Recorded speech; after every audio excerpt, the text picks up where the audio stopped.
শুটিংয়ে যাওয়ার আগে নিজেই জানাবো এমন মন্তব্য করেছেন বুবলি। চিত্রনায়িকা শবনম বুবলি ব্যক্তিজীবন নিয়ে আলোচনায় থাকলেও কাজের বেলায় তিনি ঠিকঠাক। নিজের কাজ দিয়ে গত বছরও পেয়েছিলেন সেরা নায়িকার তকমা।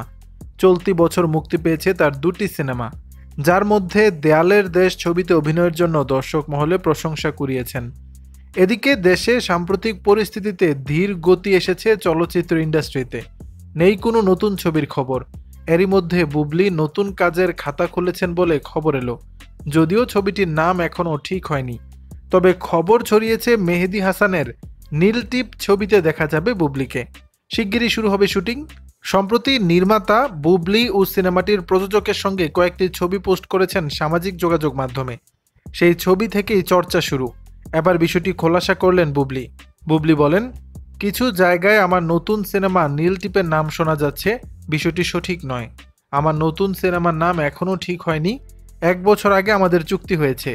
গল্প, পরিকল্পনা ও শুটিংয়ের সময়সহ বেশ কিছু বিষয় নিয়ে আলোচনা হয়েছে মাত্র, এর বেশি কিছু না। তবে গল্পটা আমার দারুণ লেগেছে। সবকিছু ঠিক থাকলে শুটিংয়ে যাওয়ার আগে আমি নিজেই সবাইকে জানাবো। এদিকে মেহেদী বলেন, বুবলির সঙ্গে আমাদের কথা হয়েছে, আমরা নাটকের একজন অভিনেতাকে নিতে চাই। এখনও চূড়ান্ত হয়নি বলে নাম বলতে চাই না। ছবিটির গল্প বুবলির উপর, তিনিও গল্পটা বেশ পছন্দ করেছেন। দর্শক, বিষয়টি নিয়ে আপনাদের মতামত জানাবেন নিচের কমেন্ট বক্সে।